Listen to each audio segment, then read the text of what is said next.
बच्चों आवाज क्लियर है? Yes sir. Good morning sir. Very good morning बच्चे, कैसे हो? ठीक हो सर। अच्छा चलो।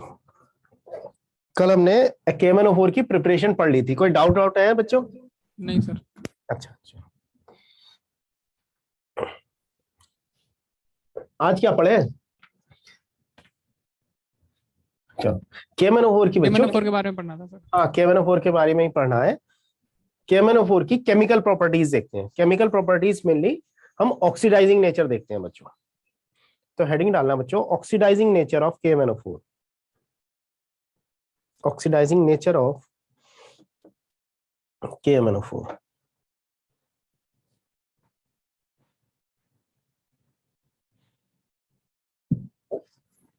बच्चों KMNO4 की ना ऑक्सीडाइजिंग नेचर तीनों कंडीशन में है। एसिड मीडियम में भी है, बेसिक मीडियम में भी है और न्यूट्रल कंडीशंस में भी है। ठीक है। तो KMNO4 का एन फैक्टर कितना होता है बच्चों, पता है? वन। 1। बच्चे ये डिपेंड करता है हम किस मीडियम को लेकर चल रहे हैं। हाँ जी सर, जी ठीक सर। है। अब मैं एक बड़े सिंपल सी बात करूं तो एसिड एसिड से जब बेसिक की तरफ जाते हैं तो पहले पहुंचता है न्यूट्रल, देन बेसिक। ठीक है। तो एसिड से बेस तक जाने में पीएच क्या होता है, बढ़ता जाता है। जी सर। अच्छा, अगर मैं KMNO4 की बात करूं तो KMNO4 की एसिडिक स्ट्रेंथ तीनों में होती है। मैं वो KMNO4 की ऑक्सीडाइजिंग नेचर तीनों में होती है, लेकिन एन फैक्टर इसका चेंज होता जाता है। क्या होगा? एसिड से बेसिक तक जाते हुए घटता जाता है 5, 3 एंड 1 एन फैक्टर।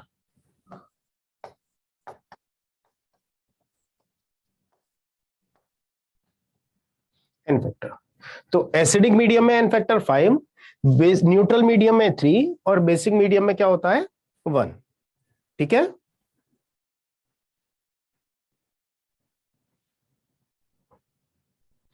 अब इसको कैसे हम यूज करते हैं जरा समझना।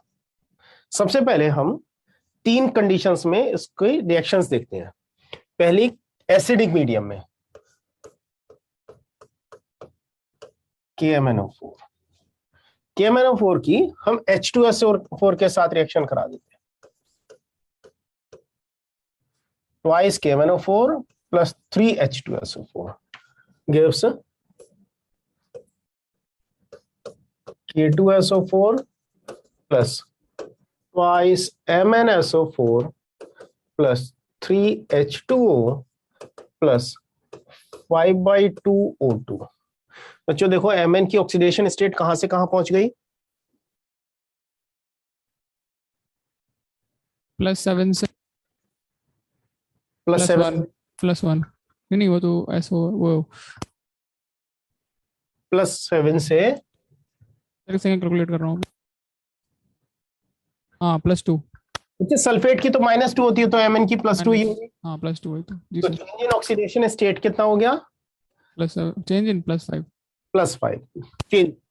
तो एसिडिक मीडियम में एन फैक्टर कितना है? 5। 5। ठीक। सेकंड, ये तो फर्स्ट केस हो गया। सेकंड हम देखें तो क्या हम देख रहे हैं, KMNO4 प्लस KOH।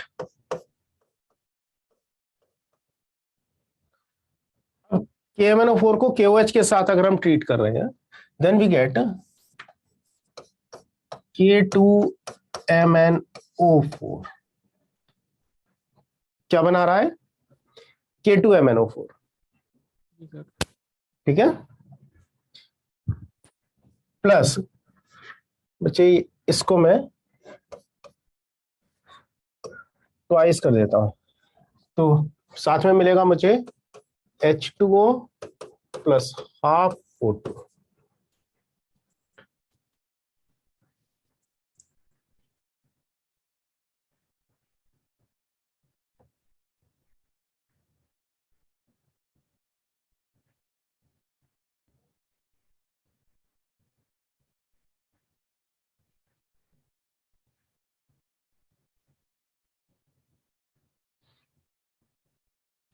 तो यहां पर ये कितना चेंज हो रहा है, +7 से +6 स्टेट में जा रहा है, तो एन फैक्टर कितना हो गया, 1। ठीक है। तीसरा बच्चों, अगर हम KMnO4 की बात करें तो बच्चों ये न्यूट्रल के साथ साथ मैं ये भी कह सकता हूं ये डाइल्यूट एसिड कंडीशन है। डाइल्यूट एसिड, कंसंट्रेटेड एसिड से डाइल्यूट एसिड कंडीशन की तरफ गए। ठीक है। जब हम इसको डाइल्यूट एसिड से ट्रीट करते हैं तो ये कन्वर्ट हो जाता है MnO2 में। +7 से कहां जा रहा है, +2 में। +7 से कहां पहुंच गया, +2 में, MnO2। एसिडिक मीडियम है तो हम H+ लेते हैं, और रिड्यूस कर रहे हैं तो इलेक्ट्रॉन भी लिए,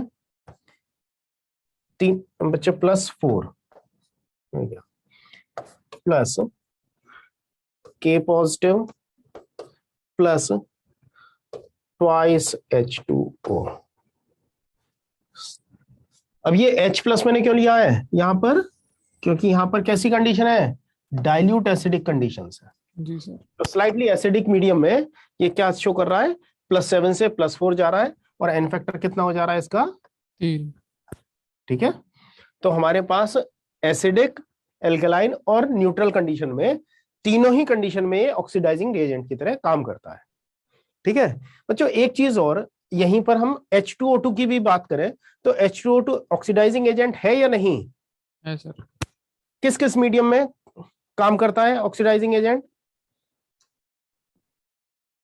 सर ये नहीं पता। अच्छा, मेरे बच्चे यहां पर एक चीज और ऐड कर लेना एडिशनल, अगर हम H2O2 की बात करते हैं तो H2O2 बच्चों यहां पर दोनों तरह से बिहेव करता है। कैसे, as oxidising agent as well as reducing agent. H2O2 दोनों तरह से काम कर रहा है, ऑक्सीडाइजिंग एजेंट की तरह भी काम कर रहा है, रिड्यूसिंग एजेंट। बच्चे ऑक्सीडाइजिंग एजेंट की तरह काम क्यों कर रहा है, क्योंकि H2O2 जो है वो क्या देगा, H2O+O देगा। जी सर। एक तरीका तो ये है, या मैं ये कह सकता हूं यहां से ये -1 स्टेट से 0 ऑक्सीडेशन, -2 ऑक्सीडेशन स्टेट में जा रहा है। ऑक्सीजन H2O से जब H2O2 से H2O में कन्वर्ट हो रहा है तो -1 से कहा जा रहा है -2 में। जी सर। अगर ये -1 से -2 जा रहा है मीन्स खुद रिड्यूस हो रहा है, अगर ये खुद रिड्यूस होगा तो दूसरे को क्या करेगा, ऑक्सीडाइज। ऑक्सीडाइज। तो इसीलिए ये काम कैसे करने लगता है, ऑक्सीडाइजिंग एजेंट की तरह। As a oxidising agent. अगर ये ऑक्सीडाइजिंग एजेंट की तरह काम कर रहा है तब मैं क्या कहूंगा, ये ऑक्सीडाइजिंग नेचर हमें दोनों मीडियम में मिलती है, एसिडिक मीडियम में भी और एल्केलाइन मीडियम में भी। दोनों ही मीडियम में ये कैसा बिहेव करता है, as oxidising agent. Oxidising agent. ठीक है। अब बात करते हैं रिड्यूसिंग एजेंट की। अगर मैं यहां से, ये तो यहां पर रिडक्शन हो रहा है, अगर मैं बात करूं H2O से O में कन्वर्जन, ये क्या हो रहा है बच्चों, रिड्यूस, ऑक्सीडाइज हो रहा है तो ऑक्सीडेशन हो रहा है। अगर ये खुद ऑक्सीडाइज हो रहा है तो दूसरे को क्या करेगा, रिड्यूस। रिड्यूस। तो ये रिड्यूसिंग एजेंट की तरह भी काम करेगा। जी सर। अगर ये रिड्यूसिंग एजेंट की तरह काम करेगा तो कौन सा मीडियम चाहिए, अगेन हमें एसिडिक भी चाहिए या एल्केलाइन चाहिए। तो दोनों ही मीडियम में, एसिडिक मीडियम में और एल्केलाइन मीडियम में H2O2 ऑक्सीडाइजिंग एजेंट की तरह भी काम करता है और रिड्यूसिंग एजेंट की तरह भी काम करता है। और सर न्यूट्रल मीडियम में कुछ नहीं करता। न्यूट्रल मीडियम की बात ही नहीं कर रहे हैं, जब हम न्यूट्रल रखेंगे तो वो KOH में कन्वर्ट हो जाता है, स्लाइटली अपने आप ही वो बेसिक हो जाता है। Okay sir. ठीक है, KOH बनने लगता है तो वो वहां पर अपने आप बेसिक में कन्वर्ट हो जाता है। जी सर। अगर तुम H2O2 की रिएक्शन देखोगे तो न्यूट्रल मीडियम में राइट हैंड साइड में KOH बन रहा होगा, और KOH बन रहा है तो उसमें हम क्या कहेंगे कि मीडियम अपने आप में क्या कैसा होने लगा, एल्केलाइन होने लगा।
डन बच्चों?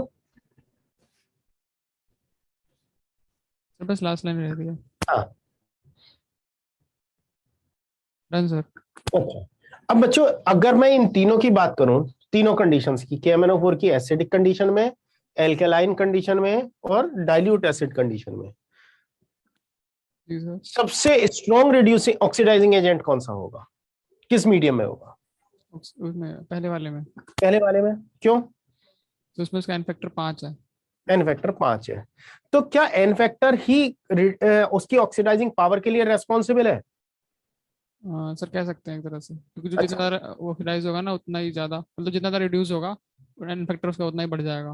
बच्चे इसको हम क्या ये नहीं कह सकते अगर किसी का एन फैक्टर ज्यादा है तो उसे किसी को ऑक्सीडाइज या रिड्यूस करने के लिए अमाउंट कम चाहिए, मिली इक्विवेलेंट हाँ कम ये चाहिए, सर। जी तो सर कह सकते हैं। पास कम चाहिए।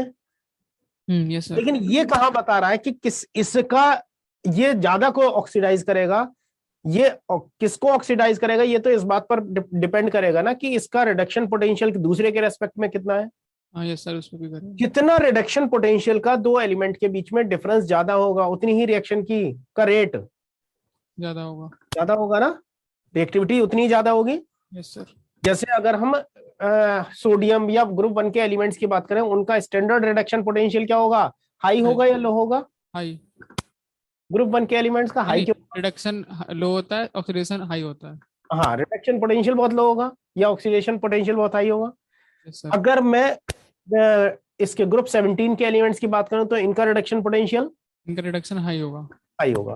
तो अगर मैं ग्रुप 1 के एलिमेंट और ग्रुप 17 के एलिमेंट की रिएक्शन कराऊं बहुत तेजी से होंगी। जी सर।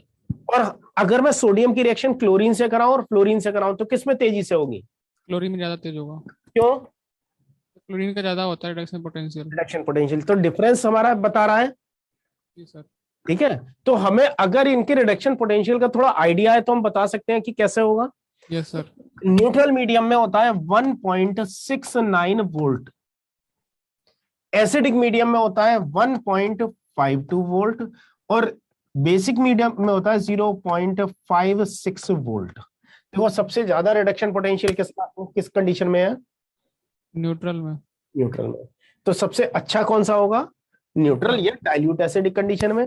तो दोनों ही कंडीशन में, स्ट्रॉन्ग एसिड कंडीशन में और डाइल्यूट एसिडिक कंडीशन में, ये कैसे बिहेव करता है, बहुत स्ट्रॉन्ग अच्छा, ऑक्सीडाइजिंग एजेंट। बहुत स्ट्रॉन्ग ऑक्सीडाइजिंग है। और सबसे सबसे ज्यादा बेस्ट न्यूट्रल में हुआ। सबसे बेस्ट न्यूट्रल, न्यूट्रल का मतलब डाइल्यूट एसिडिक कंडीशन में होना चाहिए होगा। एन फैक्टर ने मतलब क्या किया यहाँ पे, कुछ बताया नहीं उसने एन तो। एन फैक्टर बच्चों ये बताता है कि एक मोल सब्सटेंस को रिड्यूस कर ऑक्सीडाइज करने के लिए हमें KMnO4 के कितने मोल रिक्वायर्ड है। भाई जी सर। अगर मैं किसी चीज को ऑक्सीडाइज करता हूं कि वन इक्विवेलेंट को ऑक्सीडाइज करता हूं, किसी सब्सटेंस के वन इक्विवेलेंट को ऑक्सीडाइज करता हूं KMnO4 से, जी तो सर। मुझे KMnO4 के वन इक्विवेलेंट चाहिए। Yes sir. बेसिक में लेकिन होना चाहिए। अगर अगर मैं मोल की बात करूं तो स्ट्रॉन्ग एसिडिक मीडियम में मुझे कितने मोल चाहिए? 5। 5। 5 या 1/5? सर एक एक मोल सब्सटेंस को ऑक्सीडाइज करना है एसिडिक मीडियम में। वन इक्विवेलेंट को ऑक्सीडाइज करना है। बच्चे मैं लिख देता हूं।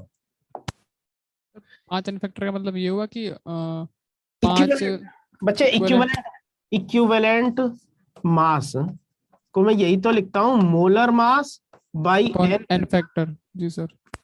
अगर मुझे वन इक्विवेलेंट को ऑक्सीडाइज करना है, वन इक्विवेलेंट को ऑक्सीडाइज करना है तो मुझे KMnO4 के वन इक्विवेलेंट ही चाहिए ना। Yes sir. One equivalent one equivalent या ग्राम इक्विवेलेंट की अगर मैं बात करूं ऑफ रिड्यूसिंग एजेंट, किसके इक्विवेलेंट होगा? 1 gram equivalent of oxidising agent के।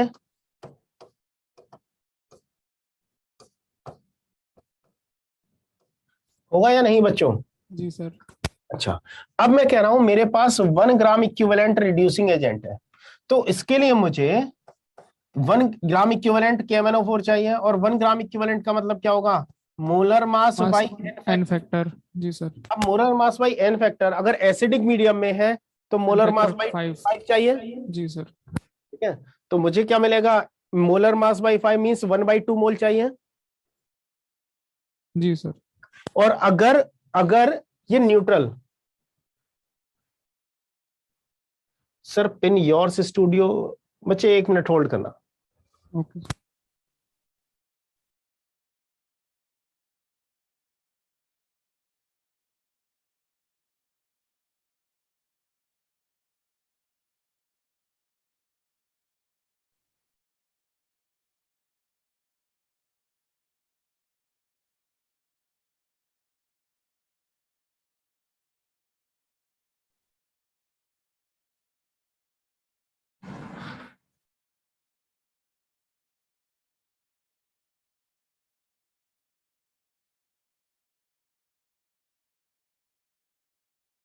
हाँ बच्चों, दिव्यांशु बच्चे अब आ गया होगा।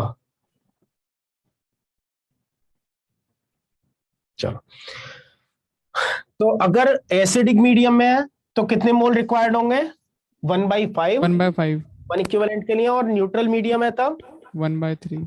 1/3।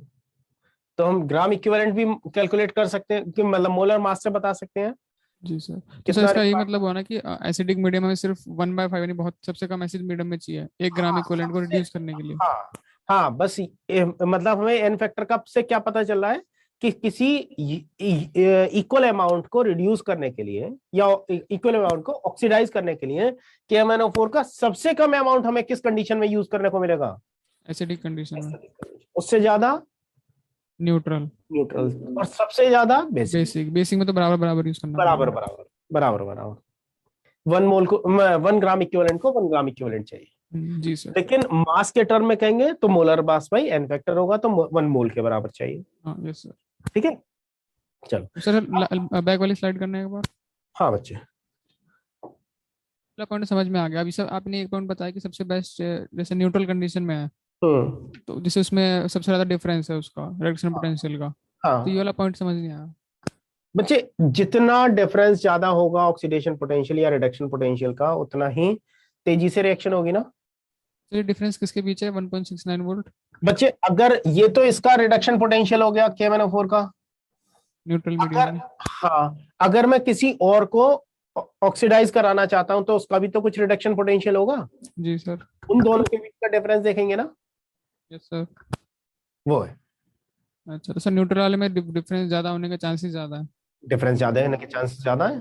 जी सर। Okay sir. ठीक है, तो क्या KMnO4 कॉपर को ऑक्सीडाइज कर सकता है।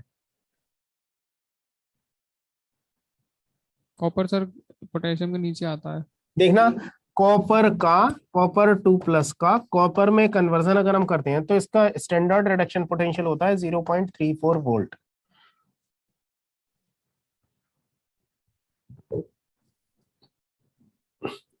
किसका रिडक्शन पोटेंशियल ज्यादा है, KMnO4 का एसिडिक मीडियम है, कॉपर का।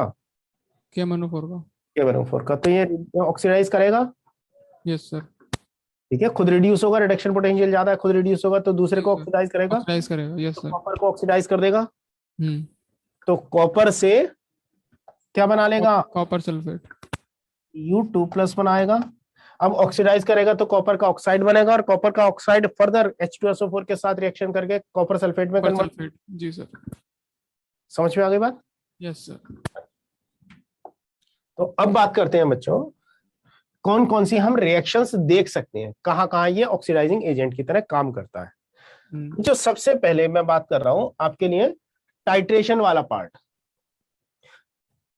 मेरे पास है COOH, COOH,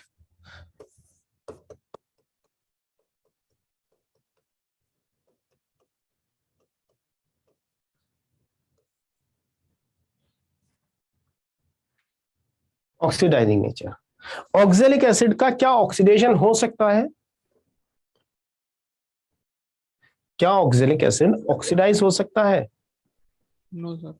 अच्छा बच्चों, ऑक्जेलिक एसिड में कार्बन की ऑक्सीडेशन स्टेट बताओ जरा। +4 नहीं +3 है इसमें सर। प्लस 3 होगी, जी सर। हो सकता है ऑक्सीडाइज। और हाईएस्ट ऑक्सीडेशन स्टेट कितनी होती है? +4। तो अगर इसको मैं ऑक्सीजन दे दूं तो ये क्या 2CO2 और H2O में कन्वर्ट होगा या नहीं? जी सर, हो जाएगा। हो जाएगा। अब मुझे इसी को ऑक्सीडाइज करने के लिए ऑक्सीजन चाहिए, तो मैं KMnO4 को एसिडिक मीडियम में ले लेता हूं। बच्चों एसिडिक मीडियम में ही हमें रिएक्शंस पढ़नी है, ओके ठीक है? सर। तो मैंने क्या लिया, twice KMnO4 plus 3H2SO4 gives K2SO4 plus twice MnSO4 plus 3H2O plus 5O। 5O के फॉर्म में लिख दूं या 5/2 O2 लिख दूं, एक ही बात है बच्चों, जी सर। ठीक है?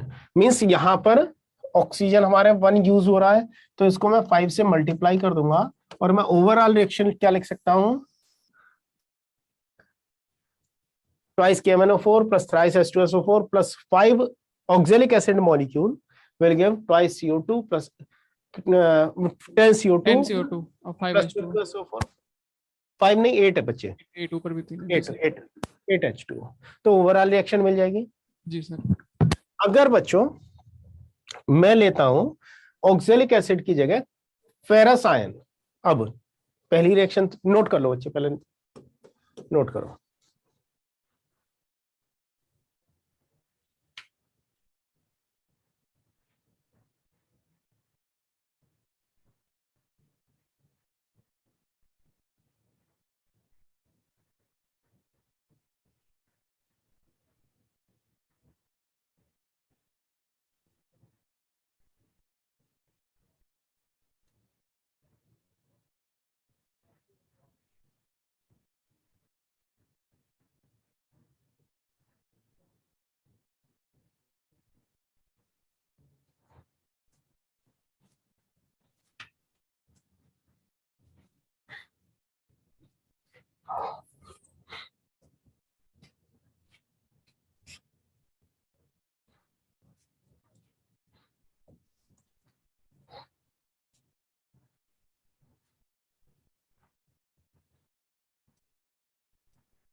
हो गया सर। बच्चे एक चीज और देखना, मैं जरा पीछे वाली स्लाइड पर पहुंचता हूँ। ये न्यूट्रल मीडियम वाली कंडीशन ये वाली है ना? जी सर। अच्छा, अगर मैं यहां पर इस साइड में भी OH आयन लिख दूं 4, तो मुझे इस साइड में भी 4 OH आयन लिखने पड़ेंगे। जी सर। तो ये 4 OH आयन और H आयन मिलकर क्या बन जाएंगे? वाटर वाटर बनाएंगे तो और वहां पे KOH बनाएंगे। इधर KOH बना लेंगे। तो जी सर। ये कंडीशन हमारी क्या हो सकती है? डाइल्यूट एसिडिक भी हो सकती है या dilute basic. Dilute alkaline condition भी हो सकती है, ठीक है? जी सर। तो फेंटली एसिडिक और फेंटली बेसिक, न्यूट्रल के आसपास की कंडीशन लें, चाहे हल्का सा डाइल्यूट हो या हल्का सा एल्केलाइन हो। यस दोनों सर। ही कंडीशन में ये कैसा होगा? सबसे स्ट्रॉन्ग ऑक्सीडाइजिंग एजेंट होगा, जी सर। क्योंकि इसका रिडक्शन पोटेंशियल क्या है? हाईएस्ट है, सबसे हाई है। जी सर। 1.69 का है। और बच्चों इसकी रिएक्शन में अभी तुम्हें दिखाऊंगा कि अभी तुम ये समझ रहे हो ना कि ये कहाँ हो क्या रहा है, मतलब कैसे हम कह रहे हैं कि ये सबसे ज्यादा स्ट्रॉन्ग हाँ, न्यूट्रल ऑक्सीडाइजिंग वाले। जी सर। न्यूट्रल कंडीशन में, अभी इसको देखेंगे, ओके सर। ठीक है? दूसरा हम देखते हैं बच्चे, क्या ये फेरस आयन को ऑक्सीडाइज कर सकता है? फेरस का ऑक्सीडेशन हो सकता है या नहीं? हाँ ये सर हो सकता है। हो सकता है। क्या बनाएगा? FeSO4 ऑक्सीडाइजेशन करना है ना, हाँ तो फेरिक ऑक्साइड। Fe+3 में कन्वर्ट हो जाएगा। जी सर। इसने कितने इलेक्ट्रॉन लूज किए? एक। और KMnO4 को कितने इलेक्ट्रॉन चाहिए? दो। KMnO4 को 2 चाहिए, 5 चाहिए बच्चे? पाँच पाँच पाँच जी सर। +7 से +2 में जा रहा है, प्लस 5 टू है। इलेक्ट्रॉन चाहिए। जी सर। तो 1 मोल KMnO4 से अगर मुझे ऑक्सीडाइज करना है तो फेरस आयन कितने चाहिए मुझे? 5 मोल। 5 मोल। ठीक जी है। सर। Yes sir. अब इसकी रिएक्शन मुझे लिखकर दिखाने की जरूरत तो नहीं है। अगर मैं ये लिख नहीं दूं, सर, 5 से मल्टीप्लाई करके ऐड कर देना है। FeSO4 लिख दूं, तो मुझे आगे ये लिखना पड़ेगा Fe2SO4 whole thrice. Fe2SO4 whole thrice लिखना पड़ेगा ना,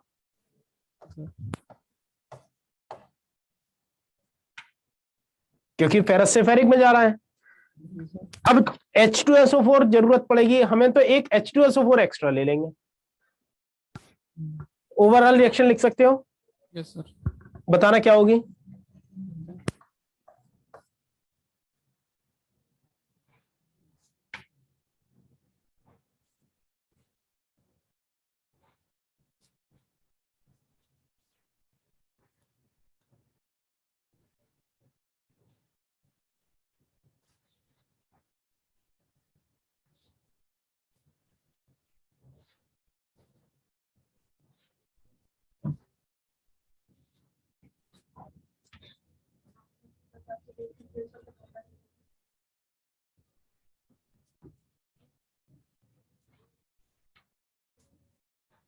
नीचे जो क्वेश्चन है उसमें हमें एक आयरन एटम से हमें मिल रहा है एक इलेक्ट्रॉन, तो हमें 5 से मल्टीप्लाई करना था। लेकिन हाँ आपने जब इक्वेशन बैलेंस किया तो दो पहले लिख दिया उसके ऊपर।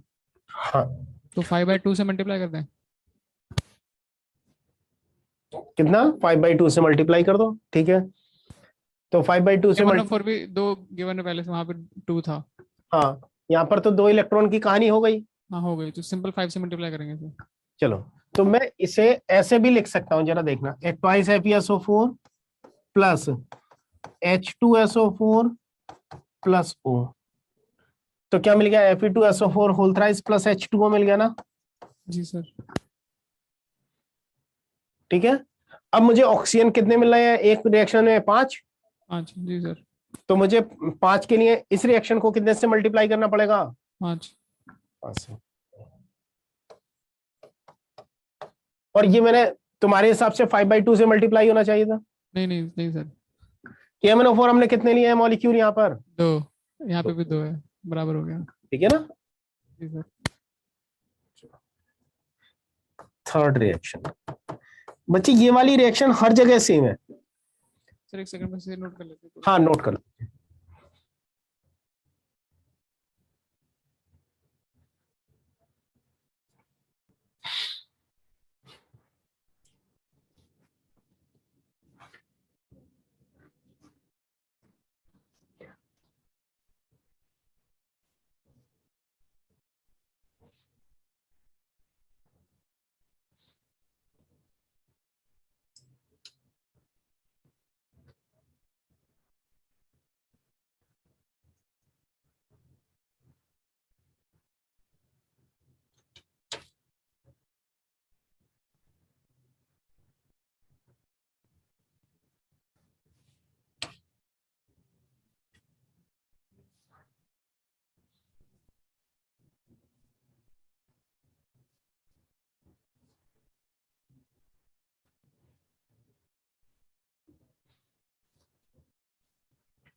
Done sir. बच्चों थर्ड रिएक्शन बड़ी अच्छी सी है और हर जगह पढ़ते हैं। बच्चों ओजोन पढ़ा था आपने? ओजोन की ऑक्सीडाइजिंग नेचर पढ़ी थी। जी सर। अच्छा, क्या H2S को ऑक्सीडाइज कर रहा था ओजोन? यस सर कर रहा था। क्या बना रहा था? याद नहीं है सर। कोई बात नहीं, याद नहीं है तो।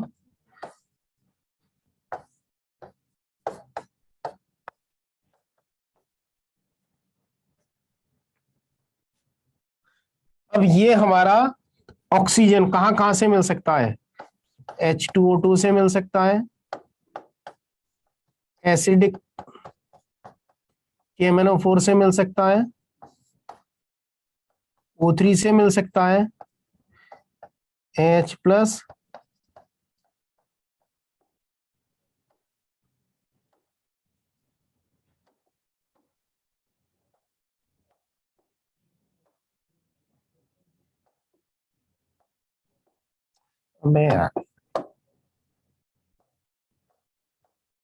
K2Cr2O7 से मिल सकता है।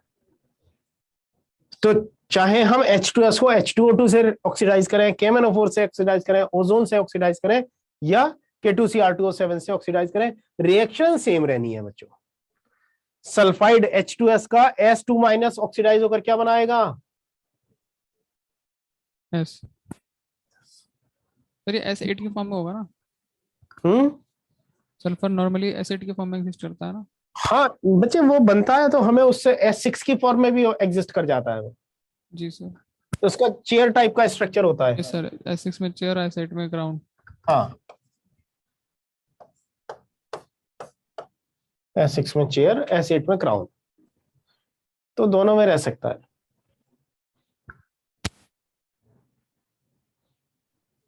H2S में को अगर हम ऑक्सीडाइज कर रहे हैं तो क्या बन रहा है, सल्फर। लेकिन अगर हम, अगर बच्चों मैं फिर दोबारा एक नया मॉडिफिकेशन कर रहा हूं, अगर हम बच्चों एक चीज, एक जगह और एक और ऑक्सीडाइजिंग एजेंट यहां लिख दे रहा हूं, SO2। SO2 के साथ भी सेम होता है बच्चों। SO2 की रिएक्शन यहां पर मैंने पहले लिखा ही नहीं है, यहां लिख लेना। SO2 की रिएक्शन H2S प्लस SO2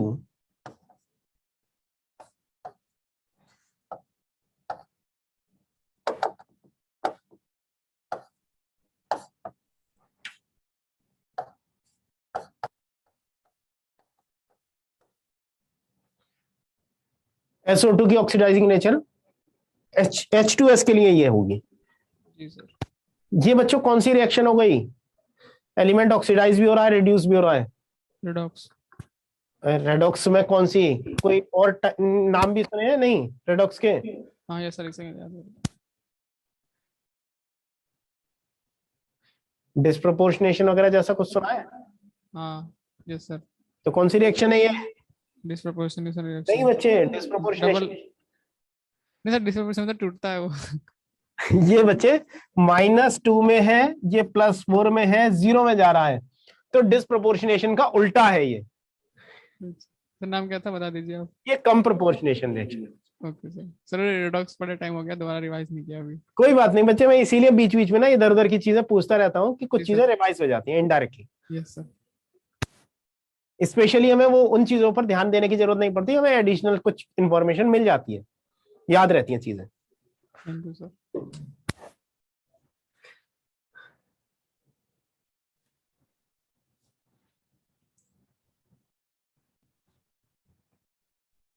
बच्चे अगर हम H2S को ऑक्सीडाइज करते हैं तो क्या बन रहा है, सल्फर। लेकिन अगर मेटल सल्फाइड को ऑक्सीडाइज करते हैं तो मेटल सल्फेट बनते हैं। जैसे अगर हम एग्जांपल। PbS को ओजोन से ऑक्सीडाइज करते हैं तो हमें मिलता है PbSO4 rather than PbO plus S ये बनने की जगह में क्या मिलता है, PbSO4 मिलता है। तो नोट कर लेना, H2S on oxidation gives sulfur, whereas metal sulfide on oxidation gives metal sulfate. Sir कोई रीजन है कि एक्सपेरिमेंटल ये हमें याद करना है सर? नहीं बच्चे, रीजन है ना, मेटल सल्फाइड के केस में कोवेलेंट कैरेक्टर बहुत हाई होता है, इसलिए आयनाइज होकर नहीं रह पाते। Okay sir. H2S में क्या है, H2S के साथ केस हमें कुछ इस तरह का दिखाई देता है ना, जैसे H2S reversible with H plus ion plus HS ion, ये HS आयन रिवर्सिबल विद होता है H plus ion plus 2S minus S2 minus ion. तो सल्फाइड आयन है यहां पर, ठीक है।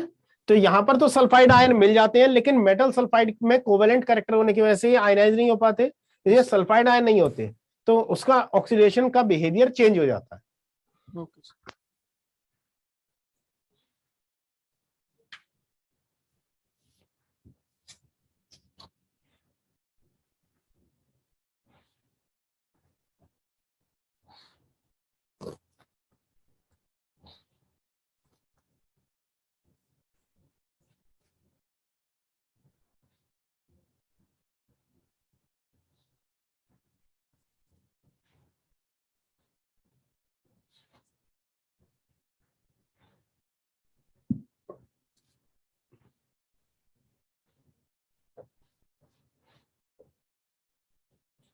कर लिया बच्चों नोट?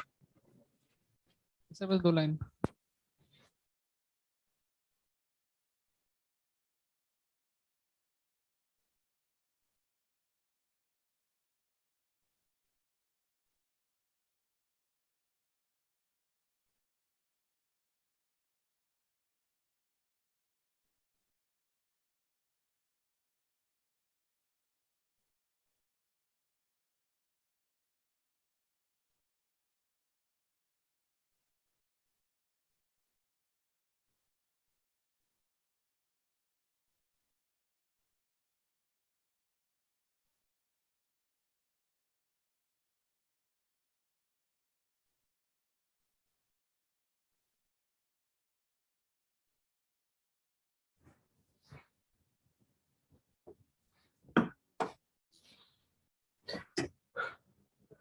डन बच्चों?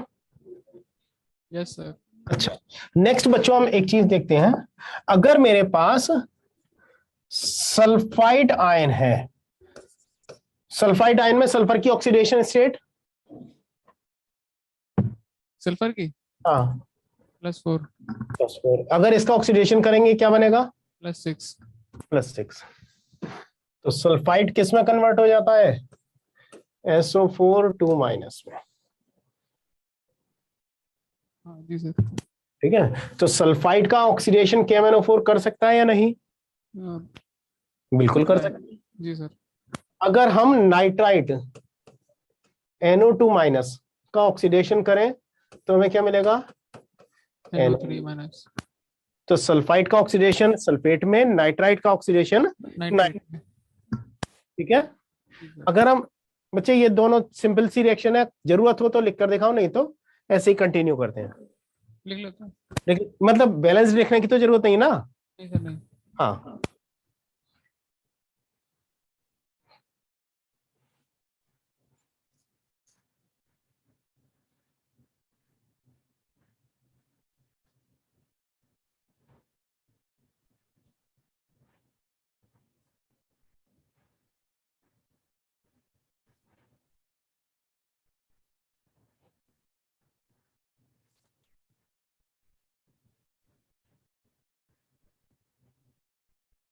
Done sir.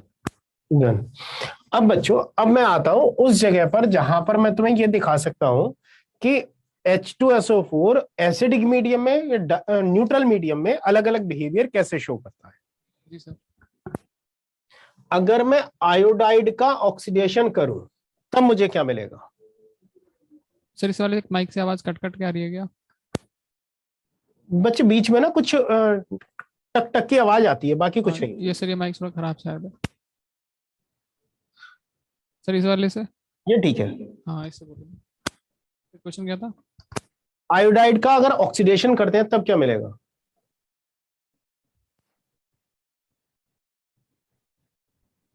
O(I)2। OI2। Balancing के हिसाब से ऐसे कुछ कंपाउंड बन रहा है। बच्चे क्या मैं ये कह सकता हूं 2I minus will give I2 +2 electron? अच्छा ये सिंपल। जी सर ये होगा इसमें तो। सिंपल सा है ना। तो मैं वो ऑक्सीजन कंबाइन कर रहा था इसके साथ। अच्छा, चलो अभी अभी ऑक्सीजन भी कंबाइन करवाऊंगा। हाँ जी सर। बच्चों, इसका ऑक्सीडेशन हो रहा है। HI एक रिड्यूसिंग एजेंट होता है ना, ऑर्गेनिक में हमने पढ़ रखा है HI yes sir. Reducing. Strong है। अच्छा, तो I माइनस HI का I माइनस भी तो होगा ना। जी तो सर। आई माइनस रिड्यूसिंग एजेंट है, खुद ऑक्सीडाइज हो रहा है। हम्म। अब ये किस लेवल तक, किस लिमिट तक ऑक्सीडाइज होगा, ये इस बात पर डिपेंड करेगा ना कि सामने कौन खड़ा है। हाँ यस सर। अगर कमजोर ऑक्सीडाइजिंग एजेंट है तो ये यहीं रुक जाएगा, और ताकतवर ऑक्सीडाइजिंग एजेंट होगा तो इसको और ऑक्सीडाइज कर देगा। जी सर। अगर इसको फर्दर ऑक्सीडाइज कराया जाए आई को, तो ये 3 ऑक्सीजन लेकर कन्वर्ट हो जाता है IO3- में, जहां आयोडीन -1 ऑक्सीडेशन से लेकर +5 ऑक्सीडेशन में चला जाता है।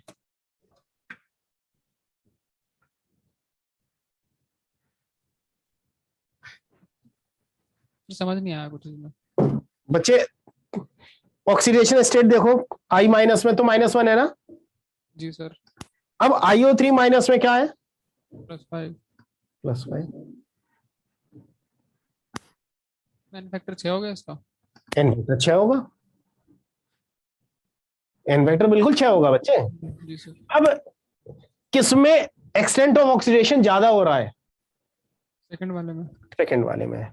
तो सेकंड वाले को चूंकि एक्सटेंट ऑफ ऑक्सीडेशन ज्यादा है, प्यार से कराया जाएगा या जबरदस्ती कराया जाएगा?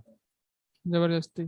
जबरदस्ती। तो इसके लिए ऑक्सीडाइजिंग एजेंट हमें वीक चाहिए या स्ट्रॉन्ग। स्ट्रॉन्ग चाहिए? स्ट्रॉन्ग चाहिए। तगड़ा या बहुत तगड़ा?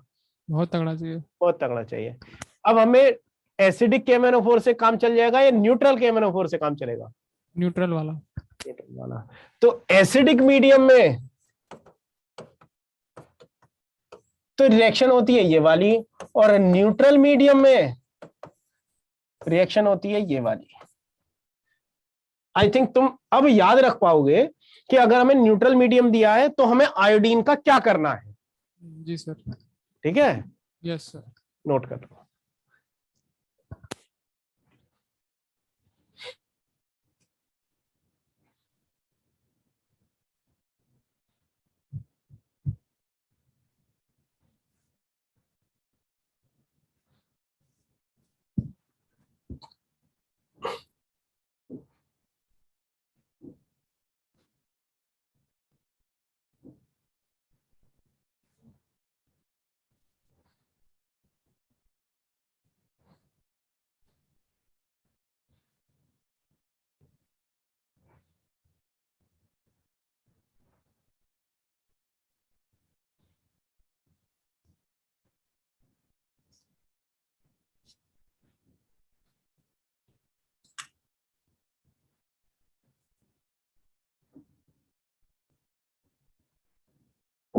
Yes sir.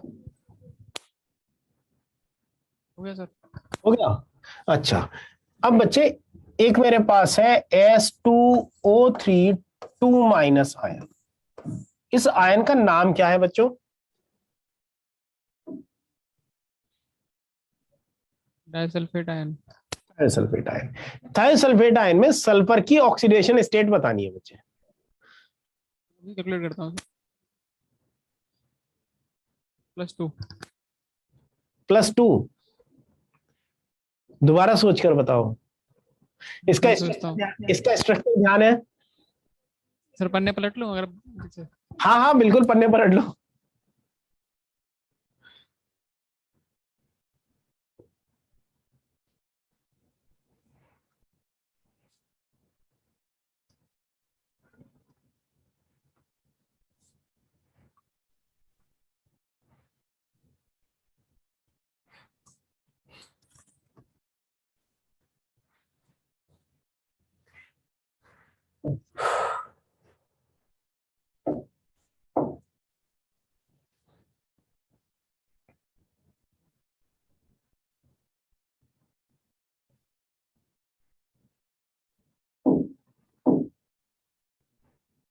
इसमें दोनों के सल्फर की अलग अलग स्टेट है ऑक्सीडेशन।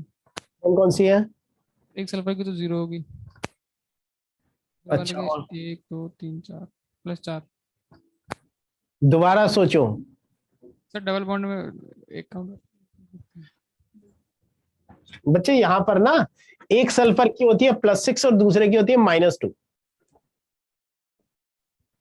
सर एक बार का स्ट्रक्चर बना के समझा दीजिए एक बार। बच्चे जो सेंट्रल सल्फर एटम है ना, जी सर। उसकी तो होती है +6, और सर जो टर्मिनल है उसकी होती है -2। तो सल्फर सल्फर जो अटैच है उनके उनके इलेक्ट्रॉन तो सेंटर में होंगे ना, बराबर बराबर इलेक्ट्रोनेगेटिव होंगे सल्फर एटम्स। बच्चे वो फैक्टर तो है, लेकिन दोनों के देखो, सेंट्रल वाला तो हमारा हाइब्रिडाइज होगा ना। हाँ जी सर। तो सर ऑक्सीजन से कनेक्ट होने की वजह से ज्यादा इलेक्ट्रोनेगेटिव हो जाएगा वो। नहीं, एक चीज और सोचो, दूसरा जो टर्मिनल है सल्फर, वो उसमें तो हाइब्रिडाइजेशन होगा नहीं, नहीं। उसमें तो एस कैरेक्टर ज्यादा हो जाएगा, हम्म। और एस कैरेक्टर ज्यादा होगा तो उसकी इलेक्ट्रोनेगेटिविटी हाई हो जाएगी। ज्यादा हो जाएगी। तो बाहर वाले का -2 होता है, सेंट्रल वाले का +6 होता है। ओके सर, लिख लेता हूँ।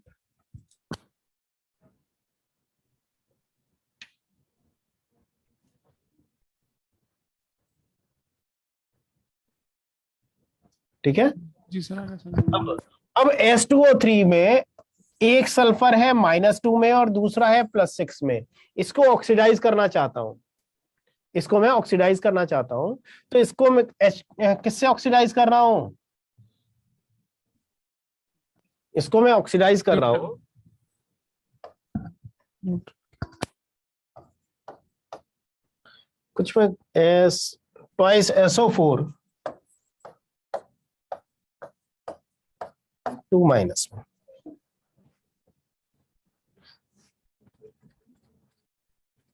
ट्वाइस SO4 2 माइनस में। बच्चों यहां पर ये रिडक्शन होता हुआ लगेगा, ऐसा लग रहा है ना, रिडक्शन हो रहा है। जी सर। लेकिन ऑक्सीडेशन हो रहा है, क्योंकि यहां पर ऑक्सीजन 0 से +-2 में भी तो जाएगा। हम्म। ठीक है। तो हो तो सल्फर का क्या रहा है, सल्फर यहां पर अगर एवरेज एवरेज ऑक्सीडेशन स्टेट देखें तो +2 होगी। हाँ जी सर। +2 से कहा जा रहा है, +6 में जा रहा है ना। Yes sir. तो सल्फर का ऑक्सीडेशन हो रहा है। ठीक सर है। इसको इसको करने के लिए हमें स्ट्रॉन्ग चाहिए ना ऑक्सीडाइजिंग एजेंट। हाँ, तो हम किस में हमने न्यूट्रल मीडियम में लिया इसको। न्यूट्रल मीडियम में लिया है, न्यूट्रल। सर हमें ये पढ़ के समझ में ये आया ना कि मतलब अगर हमें ज्यादा फोर्सफुल ऑक्सीडाइज करना है तो हमें न्यूट्रल मीडियम वाला KMnO4 चाहिए। चाहिए बिल्कुल, या हमें मैग्नीट्यूड ऑफ ऑक्सीडेशन बढ़ाना है या एक्सटेंट ऑफ ऑक्सीडेशन बढ़ाना है, तो हमें ताकतवर चाहिए। हाँ। और सर कम KMnO4 से ज्यादा ऑक्सीडाइज करना है किसी को तो एसिडिक वाला चाहिए। हाँ, और उससे कम करना हो तो माइल्ड सबसे कमजोर ऑक्सीडाइजिंग एजेंट ले लेंगे। मैं एल्कलाइन में और तो 0.56 है ना। इक्विवेलेंट से मैं इक्विवेलेंट कह रहा हूँ, कम इक्विवेलेंट चाहिए हाँ, कम इक्विवेलेंट चाहिए तो हम तो एसिडिक एसिडिक वाला। एसिडिक वाला ले लेंगे। जी सर। और सर कम कराना है और इक्विवेलेंट ज्यादा ही लगेगा उसमें तो बेसिक वाला है। अच्छा, अब बाई चांस अगर कोई एक ऐसा कंपाउंड है जिसका रिडक्शन पोटेंशियल जो है वो है क्या नाम है, 0.70, जी zero sir. Point seven zero volt reduction potential. तो क्या 0.70 वोल्ट है, तो क्या न्यूट्रल बेसिक मीडियम में KMnO4 उसको ऑक्सीडाइज कर पाएगा? नहीं सर, उसका कम था उससे भी। 0.56 है। अरे एक बार लास्ट लास्ट साइड कर दीजिए, नोट करना रह गया शायद, पोटेंशियल।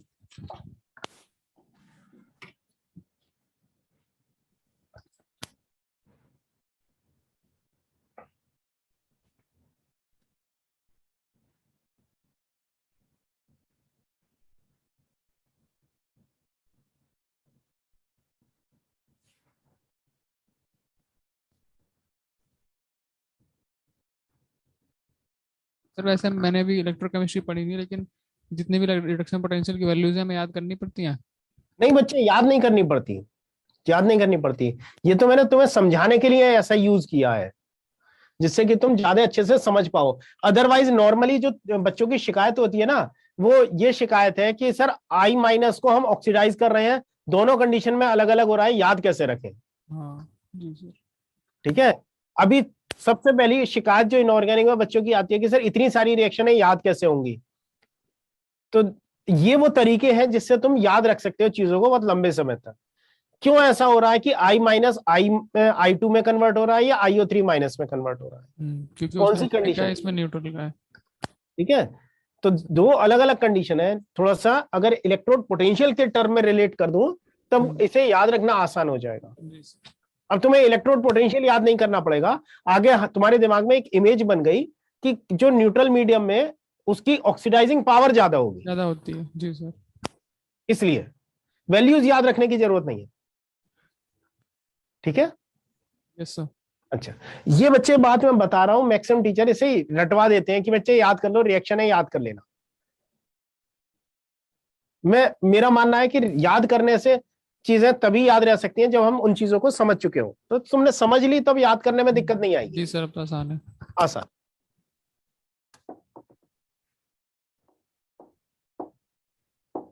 अब बात करते हैं बच्चों K2Cr2O7 पोटेशियम डाइक्रोमेट।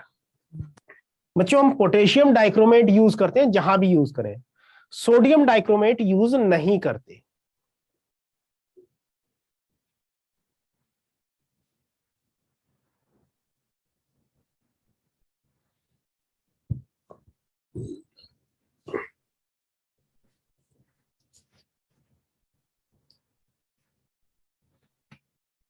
जहां भी यूज करने में को मिलेगा बच्चे, हमें पोटेशियम डाइक्रोमेट मिलेगा। लेबोरेटरी में देखोगे कभी जाने का ऐसा मौका मिला, किस्मत जागी, क्योंकि ट्वेल्थ में तो तुम गए नहीं। कहाँ सर? ट्वेल्थ में तो तुम लेबोरेटरी में गए नहीं। सर 12th में टाइट्रेशन किया था। बस मतलब गए तो एक दिन के लिए गए होगे ना, एक दिन, 2 दिन, हाँ, एक चार दो दिन दिन बस। जी सर। बस उसके अलावा तुमने साल भर जो लेबोरेटरी में जाकर केमिकल मिलाने वाला काम है वो तो नहीं किया ना। नहीं सर, बस दो चार काम ही किए थे, टाइट्रेशन और एक सॉल्ट फॉर्मेशन। नहीं, इससे इससे सीखते थोड़ी है, ये तो जबरदस्ती कराया जा रहा है। हाँ हाँ, यस सर। सीखते पता है हम किससे? लेबोरेटरी सबसे अच्छी इसलिए होती है क्योंकि वहां जितने तरह के केमिकल होते हैं उनमें मिला मिलाकर उल्टे सीधे कलर बना रहे होते हैं। वी डोंट नो जी कि सर। कौन सी रिएक्शन हो रही है, बस हमें मिलाना है। हाँ यस सर, मजा आता है उसे करने में। उसे करने में मजा आता है, वो मजे नहीं ले पाए होते। टेस्ट ट्यूब गरम गरम हो जाती है। हाँ, तो वो ना केमिकल रिएक्शंस को का पता नहीं कौन सी हो रही है, लेकिन हो रही है, कुछ तो हो रहा है। जी सर। कलर उसी चेंज होता है उसमें। उसी में 10-20 चीजें मिला देते हैं। तो वही पोटेशियम डाइक्रोमेट की एक शीशी रखी होती है। सबसे खूबसूरत शीशी अगर कोई होती है सॉलिड सब्सटेंस की, तो वो K2Cr2O7 की होती है। कौन सा कलर होता है सर इसका? ऑरेंज कलर होता है। जी सर। नॉर्मली ये लेबोरेटरी में ना मेन सेक्शन में नहीं रखी जाती, मतलब जो स्पेशल केमिकल्स है उनमें नहीं रखी जाती है। बाद में जरूरत होती है तो थोड़ा सा पर्चे पर, कागज पर रख के दे दिया जाता है। लेकिन बहुत अच्छा होता है, बहुत सुंदर होता है। मतलब one of my favourite colour होता है। अगर मैं किसी केमिकल लेबोरेटरी में जाऊं तो मैं दूर से कहीं भी किसी कॉर्नर से खड़े होकर बता सकता हूँ वो शीशी जो रखी है वो पोटेशियम डाइक्रोमेट की है। स्पार्कलिंग ऑरेंज कलर के क्रिस्टल्स होते हैं, बहुत सुंदर लगते हैं। और उसकी अच्छी बात यह है कि अगर उसे हम एसिड में, सल्फ्यूरिक एसिड में डिसॉल्व करें तो क्रोमिक एसिड बनाता है, वो भी बहुत अच्छा ऑक्सीडाइजिंग एजेंट होता है। और वो ग्लास वेयर्स को साफ करने के लिए यूज किया जाता है। जैसे हम कोई केमिकल रिएक्शन करा ली हमने, जी सर। तो केमिकल रिएक्शन के बाद अगर मैं दोबारा उसमें केमिकल रिएक्शन कराता हूं, मैंने भी देखा है, बहुत अच्छे बच्चे, दिव्यांशु बहुत अच्छी बात है, देखा है। रसना की तरह दिखता है, बिल्कुल बच्चे, बिल्कुल रसना की तरह ही दिखता है। बिल्कुल बहुत सुंदर दिखता है। इट्स लाइक रसना। तो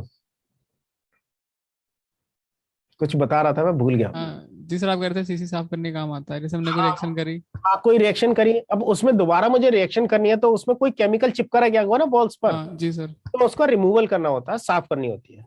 तो उसे हम इससे क्रोमिक डाइक्रो एसिड से, क्रोमिक पोटेशियम डाइक्रोमेट के सल्फ्यूरिक एसिड में सल्फ्यूरिक एसिड मिक्स करके। बनाकर उससे करते हैं साफ। जी सर। मतलब आप लोगों के लिए प्रैक्टिकल में नहीं जरूरत है उसकी हाँ। स्कूल में, लेकिन जब लेबोरेटरी में किसी इंडस्ट्री में ये काम करते हैं हम, रिसर्च रिलेटेड काम करते हैं, तब वहां जरूरत पड़ती है। जी सर। क्योंकि हमें इम्प्योरिटी से सबसे बड़ा नुकसान क्या होता है कि हमारा जो प्रोडक्ट आने वाला है वो कुछ और आ जाएगा। इम्प्योर आता है वो, हाँ जी सर। और फिर उसे प्योरीफाई करो तो टाइम खराब होता है, वेस्टेज होती है। जी सर। तो पोटेशियम डाइक्रोमेट बहुत खूबसूरत है। और सोडियम डाइक्रोमेट एग्जिस्ट नहीं करता सॉलिड फेज में। सर, आपने रिएक्शंस खाली कॉलेज में करी होंगी और नहीं स्कूल में? बच्चे, नहीं बच्चे, मैं कॉलेज से बाहर बहुत बहुत सब दूर तक रिएक्शन, केमिकल रिएक्शंस करी हैं। सर आप मतलब सीधे टीचिंग में नहीं आए थे आपके कॉलेज के बाद? बच्चे मैंने मेरा ना जो काम था वो दो चीजों पर काम रहा है in during my college days. College days में मैंने एक प्रोजेक्ट किया था, वो था फ्यूल सेल पर। आप फ्यूल सेल पढ़ते हो ना इलेक्ट्रोकेमिस्ट्री में, जी सर। तो वो फ्यूल सेल पर मैंने एक प्रोजेक्ट था, उस पर काम किया था। एनसीएल में, नेशनल केमिकल लेबोरेटरी, पुणे में। जी पुणे सर। में एशिया की सबसे बड़ी केमिकल लेबोरेटरी है। नेशनल केमिकल लेबोरेटरी, वहां पर कुछ अपना प्रोजेक्ट वर्क किया था। उसके अलावा मैंने चूंकि मास्टर्स प्रोग्राम किया है, एमटेक किया है, तो मेरा एमटेक भी केमिकल एनालिसिस में है, तो मैंने केमिकल में बहुत सारे काम किए हैं। अच्छा, आपने एमटेक के बाद पढ़ाना चालू कर दिया? एमटेक के बाद कुछ समय इंडस्ट्री में रहा, अलग अलग। तुमने जुबलिएंट का नाम सुना है? Jubilant, no sir. क्या जुबलिएंट, करती हो? जुबलिएंट बहुत बड़ी ऑर्गेनाइजेशन है सर। एमबीबीएस में तो बस टिश्यू पर रिएक्शन ही कराते होंगे। हाँ बच्चे, एमबीबीएस में ना बच्चे हर एक स्टडीज का ना एक अलग स्कोप होता है, तो हम जहां तक जरूरत होती है वहीं तक पढ़ते हैं, अननेसेसरी चीजों को नहीं पढ़ते हैं। क्योंकि मेरा एमबीटी केमिकल था, तो मेरी केमिकल से बहुत दोस्ती रही है। तो जुबलिएंट जो है बच्चों, जुबलिएंट वैसे आप लोग जानते हो, जुबलिएंट एक बहुत बड़ी ऑर्गेनाइजेशन है। उस जुबलिएंट का एक अम्ब्रेला ऑर्गेनाइजेशन है, उसकी बहुत छोटी छोटी सब्सिडरीज है। तो जुबलिएंट फूड वाला, हाँ बच्चे, जुबलिएंट फूड वाला डोमिनोज इंडिया का जो फ्रेंचाइज पार्टनर इंडिया में है वो जुबलिएंट है। अच्छा अच्छा। तो कभी आप डोमिनोज पर जाओगे तो वहां पर जुबलिएंट लिखा हुआ मिलेगा। हम्म। जुबलिएंट इंडिया में डोमिनोज का फ्रेंचाइज पार्टनर है। अच्छा। पर है सर नोएडा, पता है सर नोएडा में। हाँ बच्चे, नोएडा में जुबलिएंट है, और नोएडा में जुबलिएंट केम्सिस भी है, जुबलिएंट बायोसिस भी है। जुबलिएंट की बहुत सारी ऑर्गेनाइजेशन, मतलब सिस्टर कंसर्न है। तो वो जुबलिएंट केम्सिस, जुबलिएंट बायोसिस। तो मैंने जुबलिएंट केम्सिस और बायोसिस में काम किया है, जुबलिएंट फूड में नहीं किया है।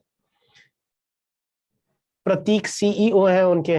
बच्चे बहुत गहराई तक जानता है तू उन्हें, लगता है। चल, बहुत अच्छी बात है, जी सर। जानना चाहिए लोगों को। तो इंडस्ट्रीज में काम किया है, केमिकल्स के बीच में रहा हूं, तो बहुत सारे केमिकल्स जानता भी हूँ। जो केमिकल्स भी कभी कभी मुझे जानते हैं।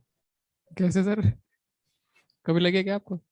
हाँ बच्चे, मैंने इंडस्ट्री, केमिकल इंडस्ट्री उन केमिकल्स की दोस्ती की वजह से ही छोड़ी थी। तो मुझे केमिकल से कुछ एलर्जी हो गई थी, तो मैंने, डॉक्टर ने मना कर दिया था कि केमिकल से आप अब दूर रहो। हाँ जी then sir. I move towards this teaching field. बड़ा अच्छा सा फील्ड है।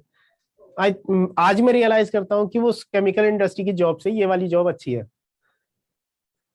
जी सर।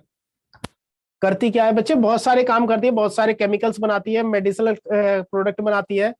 जो बड़ी बड़ी और केमिकल सिंथेसिस लेबोरेटरीज है, उन्हें केमिकल्स प्रोवाइड करती है। फूड चेक या प्राइस टैग बच्चे, ये सिस्टर का मतलब उसकी डोमिनोज फ्रेंचाइज पार्टनर है, तो ये बस इंडिया में उसकी फ्रेंचाइजी को ऑपरेट करती है। दिव्यांशु, ये ना इसका काम वो नहीं है टेस्टिंग करने का। टेस्टिंग का करने का काम होता है फूड सिक्योरिटी ऑफिसर्स का, फूड सिक्योरिटी डिपार्टमेंट का।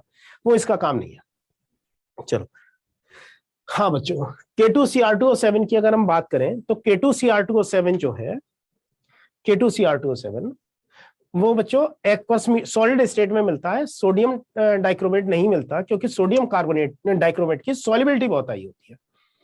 अब बच्चों, मैं तुम्हें आयनिक इक्विलिब्रियम में लेकर जा रहा हूं। आयनिक इक्विलिब्रियम में हम सॉलिबिलिटी प्रोडक्ट पढ़ते हैं सॉल्ट्स की। जी सर। अच्छा बच्ची, नाम क्या है तुम्हारा? मेरा? बच्ची का बराबर में। सौम्या। सौम्या। एक चीज बहुत अच्छी है, ऑल टाइम हंसती रहती है। जी सर। जी सर। किसी भी टाइम देखो इसे, पूरे टाइम स्माइल दिखाई देती है इसकी। अरे हंसमुख लड़की है। ये बच्चे मुझे समझ में नहीं आता, ये ऐसे खुश रहती है या टीचर को देखकर हंसती रहती है? सर खुश रहती हूँ। अच्छा, बहुत अच्छी बात है। तो पोटेशियम डाइक्रोमेट, जो बच्चे सॉलिबिलिटी प्रोडक्ट की बात कर रहा हूँ, सॉलिबिलिटी प्रोडक्ट में अगर हम ध्यान दें, तो जिसकी सॉलिबिलिटी प्रोडक्ट हाई होता है, तो उसकी सॉलिबिलिटी क्या होती है? कम होती है, ज्यादा होती है? सर क्या है रहता है? इसका सॉलिबिलिटी प्रोडक्ट की वैल्यू हाई होती है, उसकी सॉलिबिलिटी ज्यादा होती है, कम होती है? ज्यादा। ज्यादा होती है। अगर सॉलिबिलिटी ज्यादा है, तो क्या उसके क्रिस्टल्स आसानी से बनेंगे या मुश्किल से बनेंगे? मुश्किल से बनेंगे। सोडियम डाइक्रोमेट की सॉलिबिलिटी ज्यादा होती है in comparison to potassium dichromate. तो किसके क्रिस्टल्स जल्दी बन जाएंगे? पोटेशियम डाइक्रोमेट के। पोटेशियम।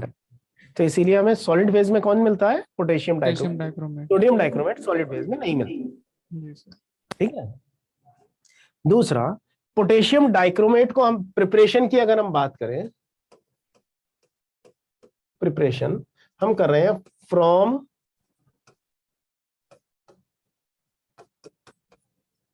क्रोमाइट ओर। किससे बना रहे हैं बच्चे हम? क्रोमाइट ओर से। क्रोमाइट ओर।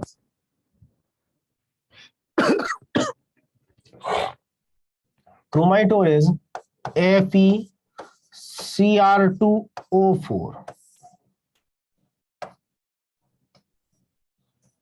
बच्चों आप लोगों ने उसका सॉलिड स्टेट में स्पाइनल स्ट्रक्चर पढ़े हैं?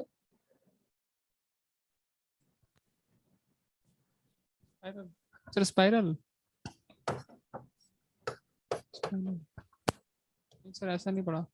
नहीं पढ़े? कोई बात नहीं, नहीं पढ़े तो छोड़ दो इसको।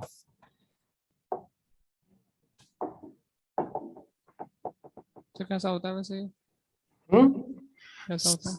बच्चे ये स्पाइनल स्ट्रक्चर जो होते हैं, स्पाइनल और एंटी स्पाइनल स्ट्रक्चर होते हैं, उसमें ऑक्साइड आयन जो होते हैं वो सीसीपी अरेंजमेंट में होते हैं, और कैटायंस जो होते हैं वो टेट्राहेड्रल और ऑक्टाहेड्रल बॉन्ड में डिस्ट्रीब्यूटेड होते हैं। सर हमारे सिलेबस में एग्जाम में सब है। बच्चे सॉलिड स्टेट का पीवाईक्यू करना, अगर कोई क्वेश्चन आए तो मुझे बता देना, मैं तुम्हें समझा दूंगा। जी सर। ठीक है, चलो। तो ये आयरन का और क्रोमियम का और हो गया, क्रोमाइट और। जी सर। तो हम सबसे पहले क्या करते हैं, क्रोमाइट ओर से बना लेते हैं सोडियम क्रोमाइट। सबसे पहला काम क्या कर रहे हैं हम, क्रोमाइट ओर से क्या बना ले रहे हैं? Sodium chromite. सोडियम। और सोडियम क्रोमाइट से हम बना लेते हैं बच्चों सोडियम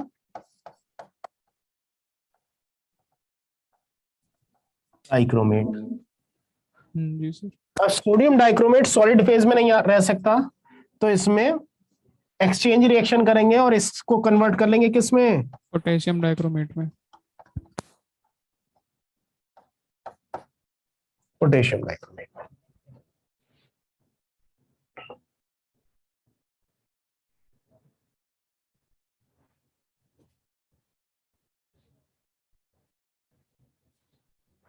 बच्चों क्रोमाइट ओर में Fe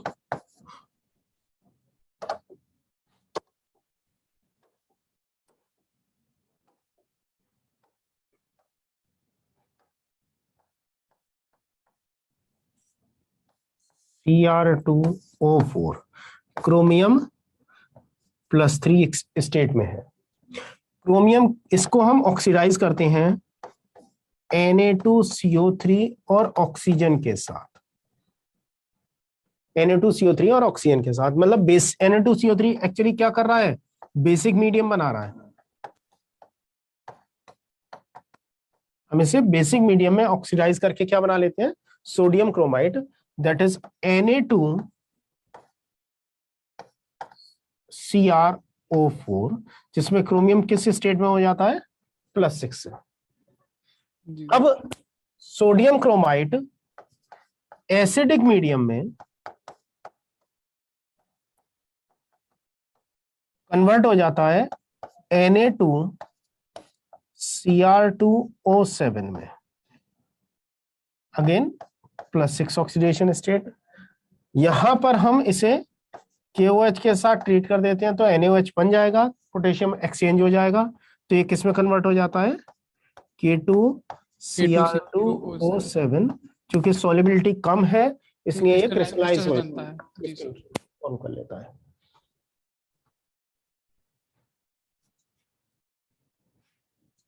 पहली बार समझ में आ रहा है अच्छे से इनऑर्गेनिक। नहीं बच्चे, ये आपने इतना प्रयास नहीं किया है, अगर प्रयास करा होता तो बहुत आसानी से समझ में आ जाता। सर समझ नहीं आता था ना, तो मन नहीं करता था उतना प्रयास करने का। कोई नहीं बच्चे, अब कर, देर आए दुरुस्त आए, अब कर लो। जी सर। इसके बाद कौन सा चैप्टर पढ़ेंगे हम? बच्चे कोऑर्डिनेशन। हाँ जी सर। उसके बाद देखेंगे कौन सा, मेटलर्जी हो सकता है। मेटलर्जी तुमने शायद 12th में पढ़ा भी नहीं होगा। हाँ नहीं सर, नहीं पढ़ा। सिलेबस में 12th का अभी भी नहीं हुआ। हाँ तो मेटलर्जी कर लेंगे। मेटलर्जी से एक क्वेश्चन कंपलसरी आता है, जी सर। जरूर आएगा हर साल। हम्म, कोऑर्डिनेशन से 2 आएंगे, जी जी एंड एफ ब्लॉक से 1 आएगा, पी ब्लॉक से 2 भी आ सकते हैं, 3 भी आ सकते हैं। 13-15 से। 13 और 15 से एक तो आना ही आना है। हाँ मैक्सिमम उससे प्रोबेबिलिटी रहती है। हाँ 15 से मैक्सिमम प्रोबेबिलिटी है, उसके बाद 13 से, क्योंकि वहां एक्सेप्शंस है। जी सर।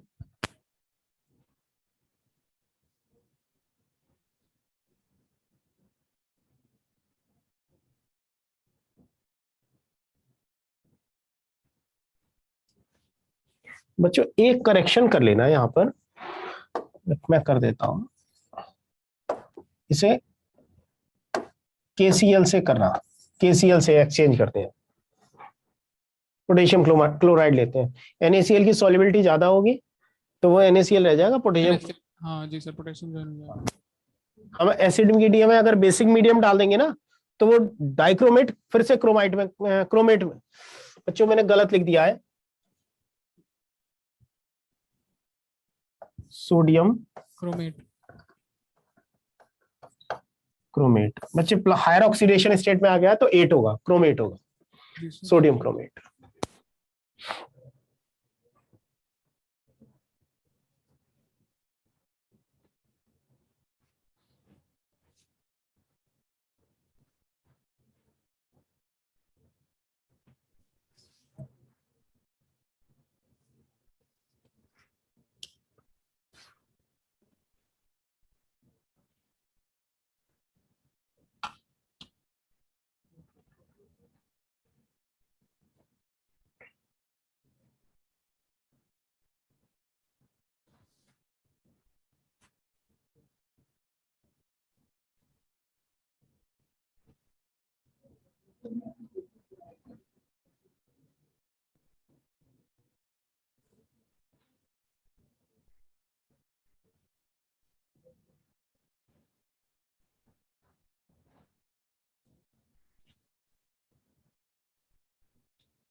डन बच्चों। Yes sir. नेक्स्ट बच्चों, नेक्स्ट K2Cr2O7 में क्रोमियम +6 ऑक्सीडेशन स्टेट में है, अनस्टेबल ऑक्सीडेशन स्टेट है, तो ये खुद रिड्यूस होगा और दूसरे को क्या करेगा, ऑक्सीडाइज करेगा। सर तो K2Cr2O7 एसिडिक मीडियम में ऑक्सीडाइजिंग एजेंट है, रिएक्शन क्या होगी, K2Cr2O7 plus H2SO4 gives K2SO4 plus Cr2SO4 whole thrice plus 7H2O, बच्चों 4H2O, 4H2SO4 लिखना, प्लस 3O या 3/2O2,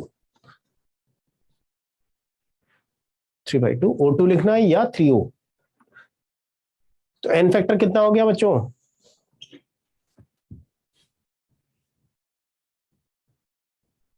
पोटेशियम का।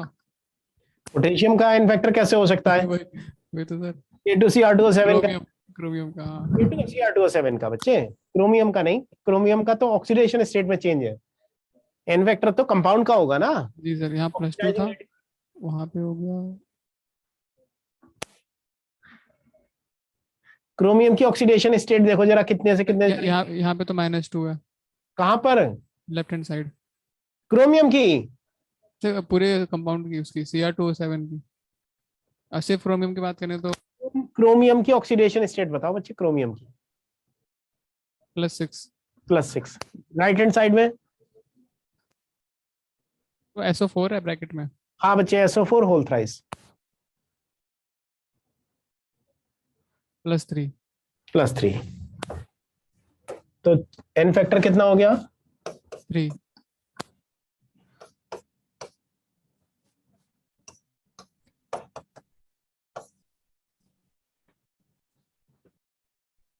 सर 2 मॉलिक्यूल एटम है उसके, एक मॉलिक्यूल में इसलिए। हाँ बच्चे, पर मॉलिक्यूल ही तो चेक करते हैं n हाँ फैक्टर, जी सर, जी सर, याद आया। लॉस्ट और गेन पर मॉलिक्यूल। जी सर।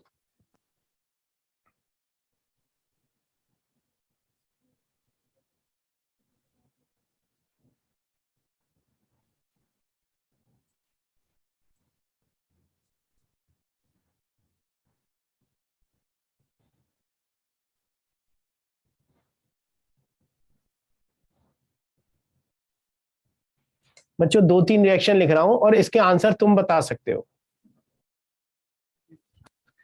इन दोनों तीनों के आंसर तुम बता सकते हो। I माइनस का ऑक्सीडेशन करूं क्या मिलेगा? Sir medium.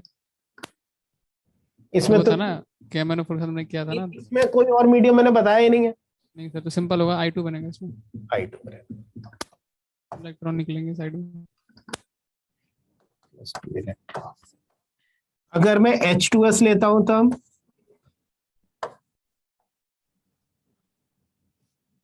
सर इसमें H2O बनेगा और सल्फर सिंगल सिंगल बाहर निकलेगा। फिर सल्फर को कैसे, वो सिंपल O को हम नेसेंट ऑक्सीजन कहते हैं, तो सल्फर को क्या बोलेंगे? क्या एटॉमिक फॉर्म में मिल रही है ना बच्चे?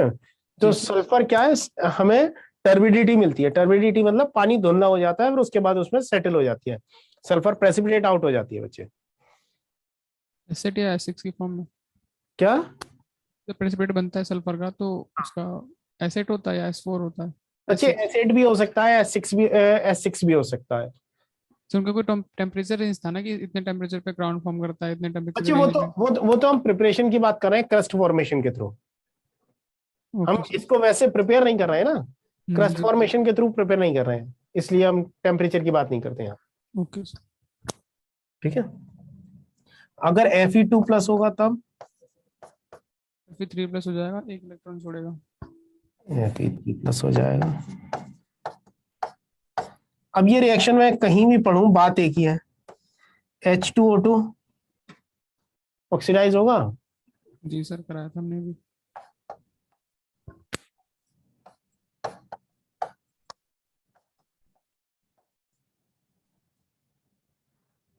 देखो सारी रिएक्शन ऐसी हैं जो तुम्हें आती हैं, मैंने कोई नई रिएक्शन नहीं कराई है। बैलेंस रिएक्शन तुम खुद कर सकते हो, जी सर। इन दोनों को बैलेंस करके जोड़ देना, फाइनल रिएक्शन मिल जाएगी।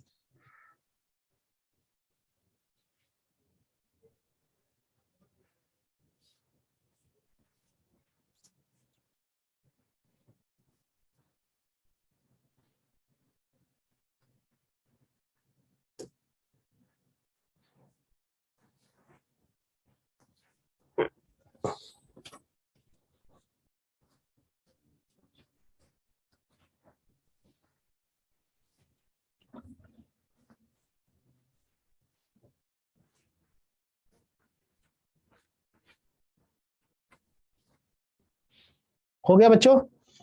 जी सर। बस बच्चों आज यहीं पर रोक रहे हैं, कल F ब्लॉक पढ़ेंगे, उसके बाद अगर टाइम बचा तो F ब्लॉक के बाद उस कोऑर्डिनेशन को कंटिन्यू करेंगे। Okay sir. बस सर, F ब्लॉक में हमें एलिमेंट याद करने हैं ना, F के भी। बच्चे वो याद करवा दूंगा मैं, यस सर। वो मेरा काम है याद करवाना। जी sir, thank you sir. Okay बच्चे, खुश रहो, मस्त रहो। Thank you, sir. वेलकम बच्चे।